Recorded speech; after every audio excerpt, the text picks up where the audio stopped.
నవ్వమ్మా తీయగా కొమ్మ ఒళ్ళో పున్నగ పువ్వల్లే నవ్వమ్మా హాయిగా అమ్మ ఒళ్ళో చిన్నారి పాపల్లే నవ్వమ్మా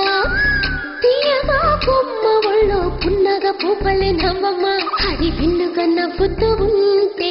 ఎండలో బిన్నెల కాయదా చిరు చల్లుగా నవ్వుతూ ఉంటే కొండైన భాగల్లే పొంగదా నువ్వు మెత్తగా నవ్వుతూ ఉంటే ముల్లైన పువ్వల్లి తాకదా తొలి పొద్దుగా నవ్వుతూ ఉంటే రాయిన రత్నంగా మారదా హాయిగా అమ్మ ఒళ్ళో చిన్నారి పాపల్లే నవ్వమ్మా